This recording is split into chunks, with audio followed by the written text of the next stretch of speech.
les studios de TV Gracia International, voici les paroles ineffables de Dieu.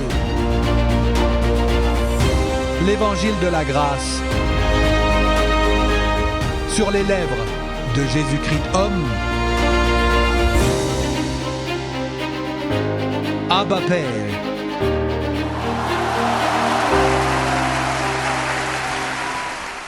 Eh bien, nous allons parler du sujet d'aujourd'hui, car le temps avance. Et on m'a demandé ces jours-ci, fêtez-vous la Semaine Sainte? Et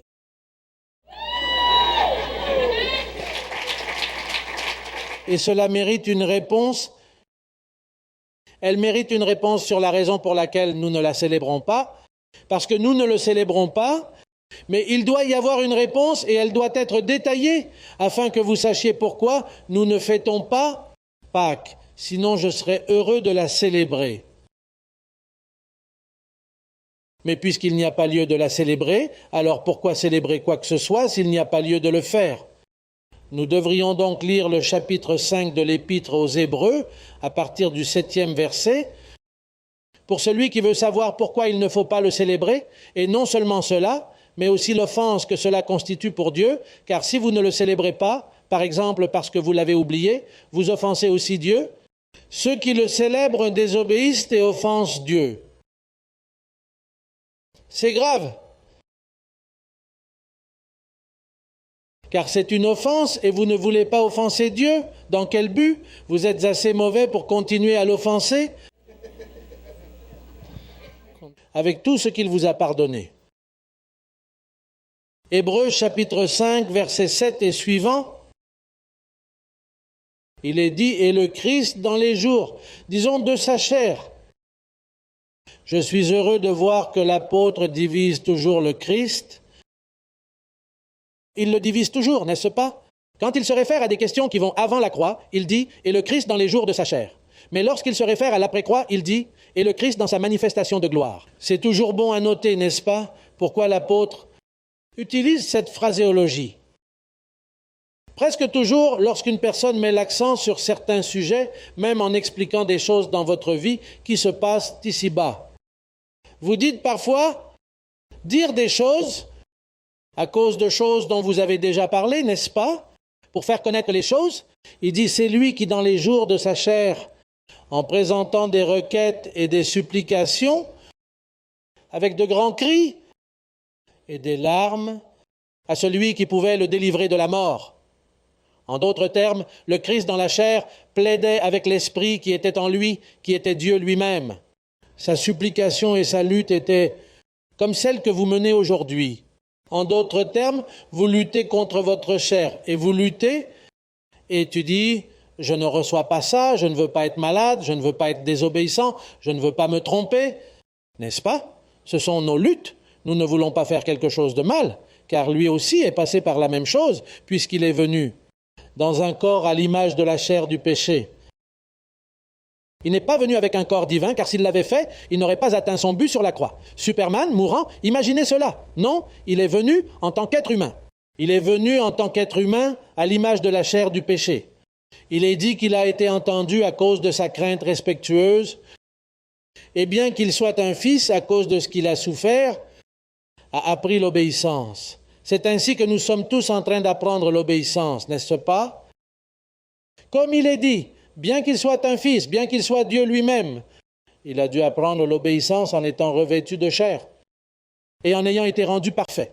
En d'autres termes, cette expérience qui est la sienne, comme la vôtre, que vous êtes en train de perfectionner, chaque fois dans connaissance et dans vos expériences, il a fait de même. Ayant été perfectionné, il est devenu l'auteur du salut éternel pour tous ceux qui lui obéissent. Et il a été déclaré par Dieu grand prêtre selon l'ordre de Melchizedek. Vous savez que Melchizedek est venu sur cette terre sans père, sans commencement de jour, sans mère. Il est apparu. Imaginez, on dirait qu'il est descendu. Il est descendu dans une soucoupe volante, dans un ovni. Il est descendu comme ça. Et c'est là qu'il est apparu parce qu'il n'avait pas de commencement de jour. Le Christ est donc dans l'ordre de ce même principe de Melchizedek. Il dit à ce sujet, à propos de ce que nous venons de lire, nous avons beaucoup à dire et à expliquer, car vous avez tardé à nous écouter. Car après, parce que vous devriez déjà être des enseignants après un si longtemps, vous avez besoin d'être enseignés à nouveau ce que sont les premiers rudiments des paroles de Dieu.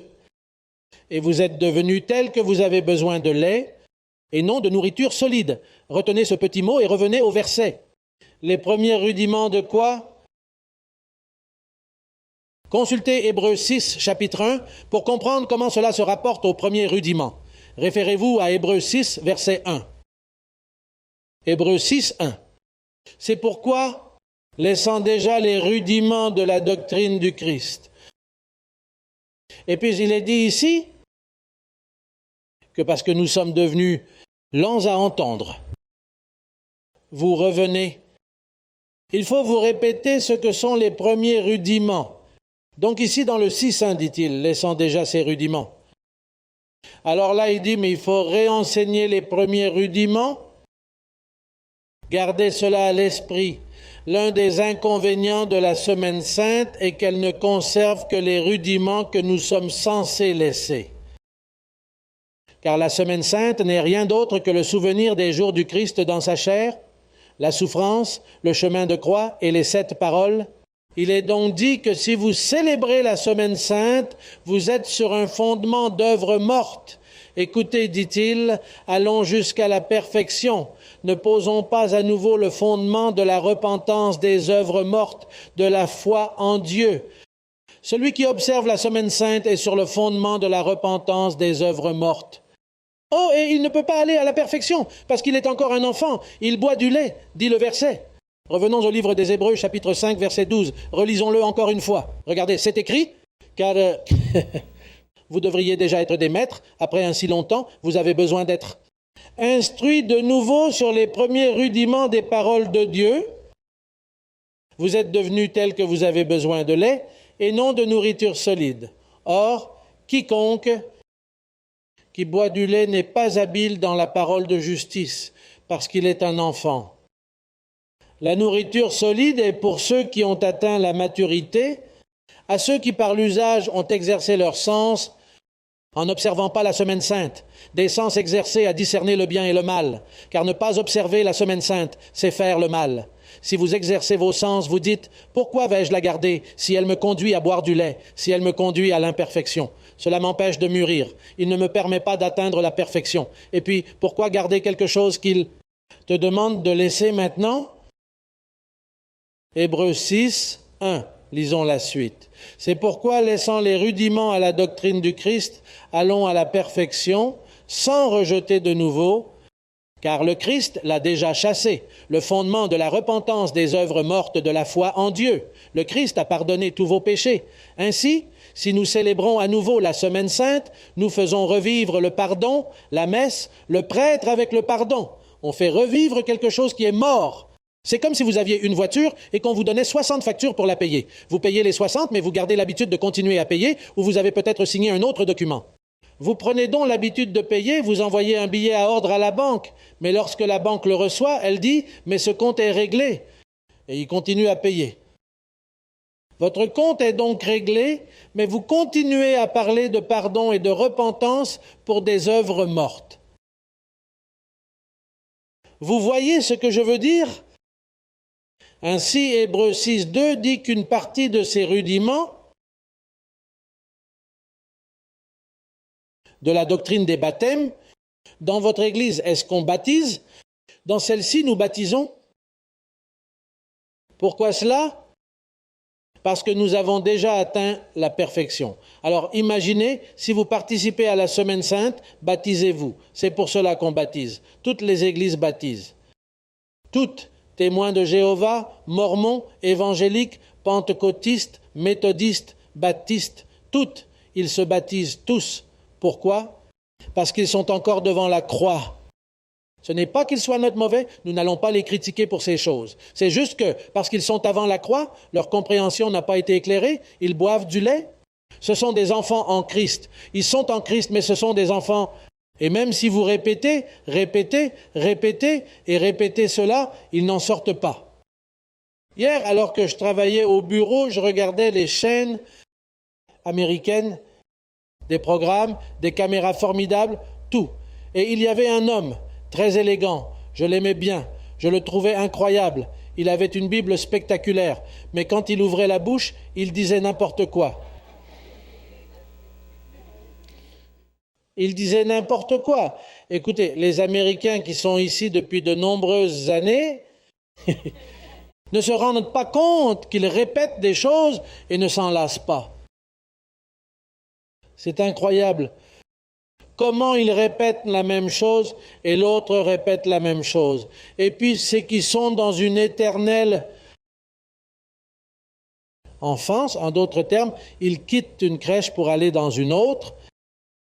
Sauf s'ils arrivent à la crèche grandir dans la grâce. C'est la meilleure.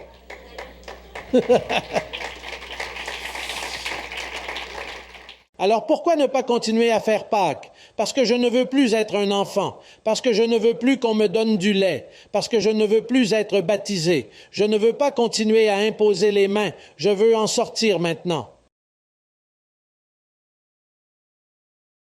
Tout évangélique qui est vraiment intelligent,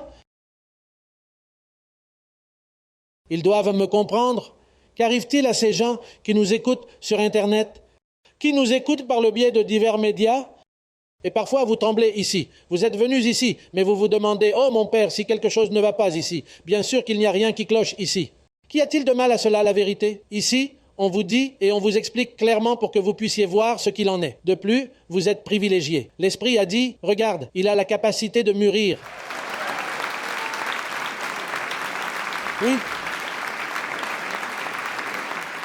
Regarde, dit l'Esprit, cette bande de prêtres n'en a pas la capacité. Cette bande de révérends, de docteurs de la loi, ceux-là, ils n'ont pas la capacité. Mais avec toi, il a dit, il a la capacité. Viens ici, afin que tu te réveilles et que tu ailles à la maturité.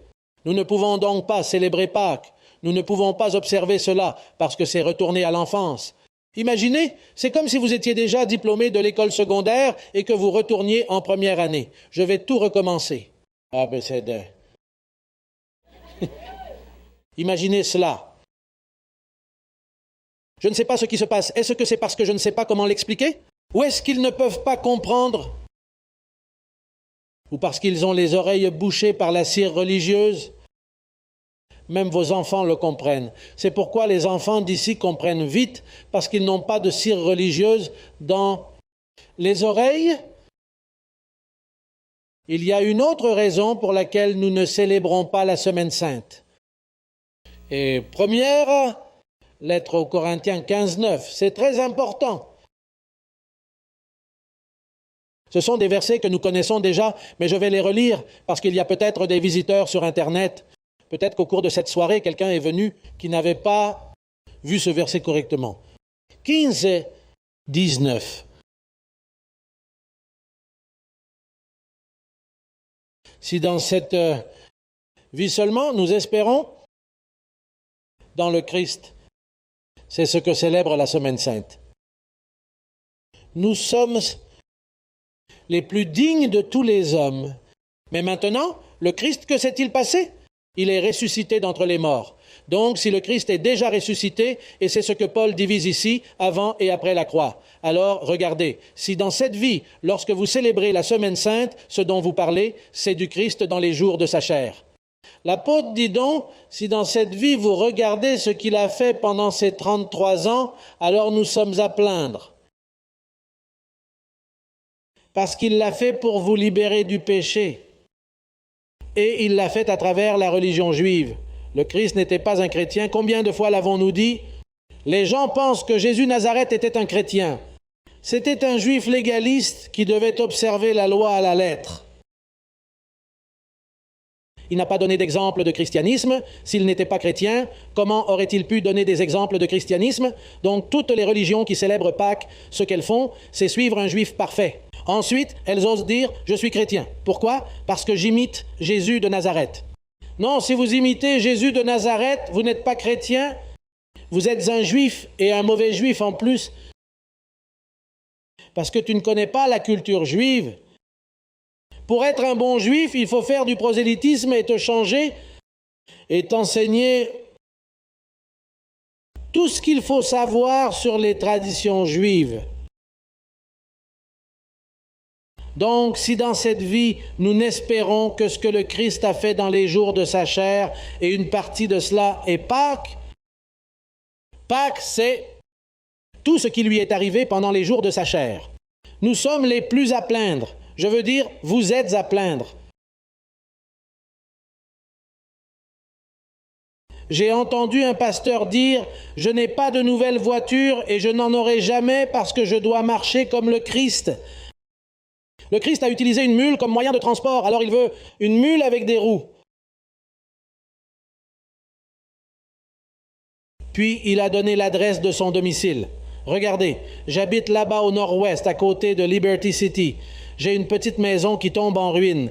C'est comme ça qu'un berger doit vivre, parce qu'il regarde Jésus de Nazareth, comment il a vécu. J'ai déjà expliqué cela auparavant. Puisqu'il est né dans une crèche, il s'est dit que si je vivais là, dans le nord-ouest, dans un quartier peu sûr, je me sentirais mieux. Alors il a dit, regardez si votre pasteur vit bien. Regardez la voiture de votre pasteur, vous n'y retournerez pas parce que c'est un voleur. Regarde, il est digne de pitié. Et mes enfants à pied et mal habillés pour qu'ils voient que je ne dépense pas l'argent de l'Église. Et quel est cet exemple? Et qu'est-il advenu de ce que Paul a dit, que le Christ est venu dans la pauvreté, afin qu'avec cette pauvreté, il puisse nous enrichir. Mais ce pasteur, il a oublié ça.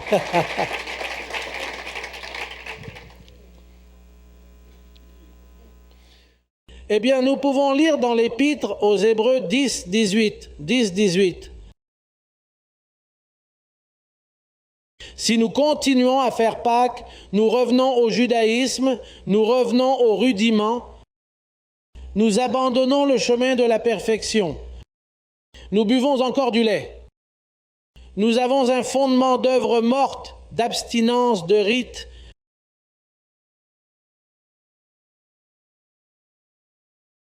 Combien veulent garder la semaine sainte? La semaine sainte mal nommée, parce qu'elle n'est pas sainte du tout, vous savez que c'est un blasphème. Ce n'est pas la semaine sainte, il ne faut pas l'appeler ainsi. Chaque jour appartient au Seigneur. Écoutez, c'est vrai que ça dérange un peu. Comment il vous trompe, n'est-ce pas? Il y avait un pasteur qui disait dans le journal que critiquer la messe, c'est un blasphème. Mais la messe est un blasphème.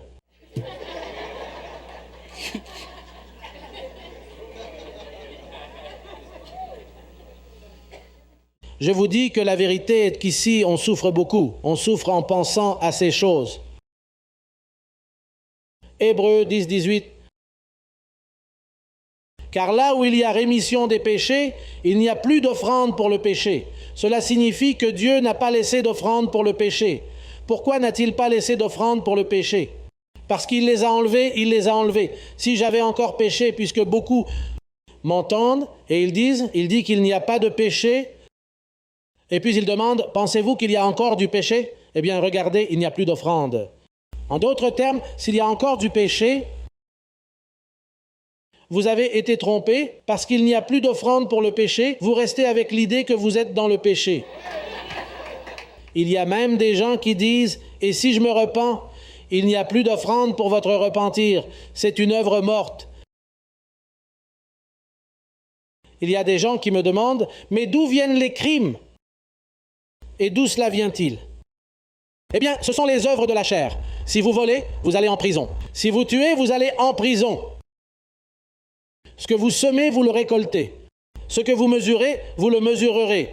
Mais il n'y a pas de péché, parce que la vie du péché est dans la loi. Mais le Christ a mis fin à la loi. Ainsi comme le Christ a mis fin à la loi, il a dit « ôtez les sacrifices pour le péché ». Relisons le verset 18. Regardez ces versets. Ne les lisez pas simplement pour le plaisir de lire. Il est dit « Car là où il n'y a pas de rémission, il n'y a plus d'offrande pour le péché. Et s'il n'y a plus d'offrande pour le péché, que fait le prêtre de la petite fumée comme celle-ci pendant la messe, si la messe est une offrande pour le péché et qu'il n'y a plus d'offrande? Et que faites-vous en vous repentant sur un autel? Seigneur, pardonne-moi. Et le Seigneur te dit, pardonne-moi, mon amour, je n'ai plus d'offrande pour cela. Il n'y a plus de provision. C'est comme lorsque vous allez dans un restaurant où il n'y a plus rien à manger et que vous dites « servez-moi à manger ». Il n'y a plus de nourriture. Le cuisinier est rentré chez lui. Il n'y a plus de nourriture. Il n'y a plus d'offrande pour le péché. Il dit « ainsi, frères, ayant la liberté d'entrer dans le lieu très saint par le sang de Jésus-Christ. » Regardez, sur le chemin nouveau et vivante qu'il nous a ouverte à travers le voile. C'est de sa chair, le chemin quoi? Le chemin qui est nouveau, car nous suivons le nouveau chemin et nous laissons l'ancien. Quel est l'ancien chemin avant la croix? Quelle est la nouvelle voie après la croix? Voulez-vous continuer sur l'ancien chemin? Gardez la semaine sainte. Pâques est l'ancienne voie. Par le chemin nouveau et vivant qu'il a ouvert pour nous à travers le voile. C'est de sa chair qu'il s'agit. Paul appelle Jésus de Nazareth un voile. C'est offensant pour une personne religieuse. Ils disent, comment pouvez-vous appeler Jésus de Nazareth un voile? C'est ce qu'il était, un voile. C'est pourquoi, à sa mort, le voile du temple a été déchiré de haut en bas et elle avait une épaisseur d'environ 15 centimètres. Il était très épais, que pour couper cela, c'est difficile. Et il est dit que lorsqu'il est mort, il est descendu une scie à main du ciel. Et il dit qu'il a déchiré le voile en deux comme ça, et que la nouvelle voie s'est ouverte. Ce qui veut dire que je ne veux plus de cérémonie, je ne veux plus de rites, je ne veux plus de tout cela. Une nouvelle voie a été ouverte. Entrez et marchez dessus. Ne pas participer à la Sainte Seine, c'est l'ancien chemin.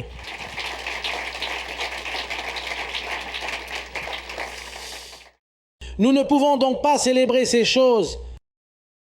Et que faisons-nous, apôtres? La même chose que la semaine dernière. Qu'as-tu fait la semaine dernière? Ici, tu n'as pas à faire quelque chose de nouveau, mais ils disent, nous devons nous garder et être plus tranquilles ces jours-ci. Mais pourquoi? Il faut toujours se tenir à carreau, mais pas seulement cette semaine. Regardez, cette semaine, ils se moquent des gens, les compagnies aériennes augmentent les prix, ils augmentent trop le prix des billets. Première lettre à Timothée, chapitre 4. C'est important parce que les religions ne se contentent pas de fixer un vendredi saint et un jeudi saint. Qu'est-ce qu'elles établissent d'autre? Dites-moi, vous qui savez cela. Je suis sorti de là depuis longtemps. Le carême, quoi d'autre? Les 7 mots, quoi d'autre? Le dimanche des rameaux, le mercredi des cendres, les palmes et aussi le chemin de croix. Regardez, mais ils établissent tant de choses. C'est pourquoi ce 4e chapitre de la première lettre à Timothée, regardez comme il est important. Ils vous interdisent certains aliments. Il faut aller au supermarché et acheter de la meilleure viande parce qu'ils augmentent le prix du poisson. Acheter de la meilleure viande en profitant du fait qu'elle est moins chère. Mais l'Esprit dit clairement que dans les derniers temps, plusieurs se détourneront de la foi parce qu'ils s'attacheront à des esprits trompeurs et à des enseignements inspirés par des démons, par l'hypocrisie de faux docteurs portant la marque de la flétrissure dans leur propre conscience, leur interdiront de se marier. Quelle religion interdit aux gens de se marier? Hein? Qui interdit aux chefs religieux de ne pas avoir de femmes? Ils interdiront le mariage et ordonneront l'abstinence de viande le vendredi, les aliments que Dieu a créés, afin que les croyants et ceux qui ont connu la vérité y prennent part avec reconnaissance. Car tout ce que Dieu a créé est bon, et rien n'est à rejeter si on le prend avec action de grâce.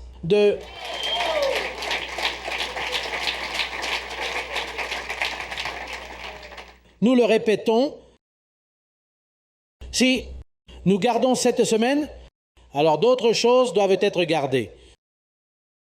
Vous savez que les évangéliques gardent aussi cette semaine. La seule chose est qu'ils font certaines choses différemment, mais c'est toujours la même chose. En d'autres termes, ils célèbrent les 7 mots. Par exemple, en demandant à un frère de prononcer le premier mot « j'ai soif ». Et l'autre « ah, Père, Fils et Mère ». Quoi d'autre? « Père, pardonne-moi parce qu'ils ne savent pas ce qu'ils font ». Ah, c'est consommé. Eh bien, cela a été consommé il y a 2000 ans et ils sont toujours en train de le faire. Oui. Alors, je répète encore. Si nous faisons cela, nous revenons à un judaïsme malsain. Nous revenons au rudiment des premières paroles de Dieu. Nous abandonnons la voie nouvelle. Nous n'entrons pas dans la voie nouvelle et vivante qu'il a ouverte pour nous. Nous disons, vous l'avez ouverte, mais je veux rester ici. Je veux rester avec toi avant la croix. Je veux continuer à te voir avec les épines. Je veux continuer à te voir saigner. Je veux te voir sur la croix, cloué là. C'est ainsi que je veux te voir cloué.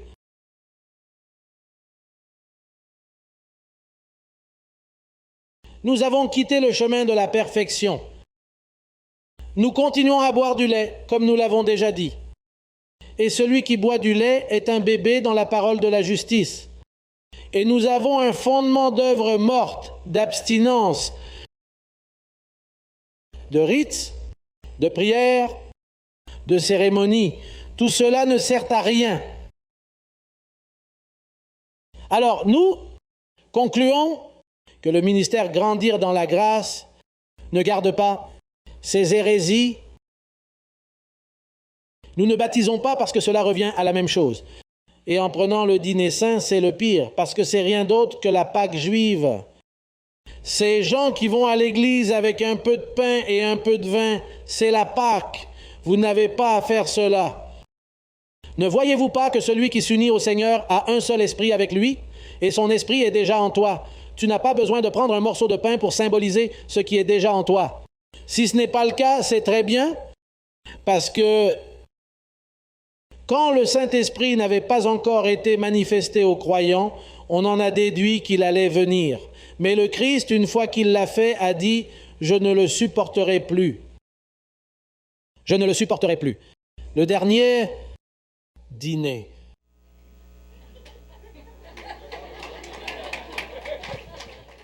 Mais ils ont continué à le faire. Nous en concluons donc que nous ne nous faisons pas baptiser, nous ne gardons pas ces rudiments, nous ne nous joignons pas de cendres ou quoi que ce soit de ce genre. Vous n'avez rien à faire de tout cela. Vous êtes complet. Vous avez tout, il vous suffit de le savoir. Je veux la connaissance, dit le Seigneur. La connaissance de Dieu, je la veux plus que les sacrifices.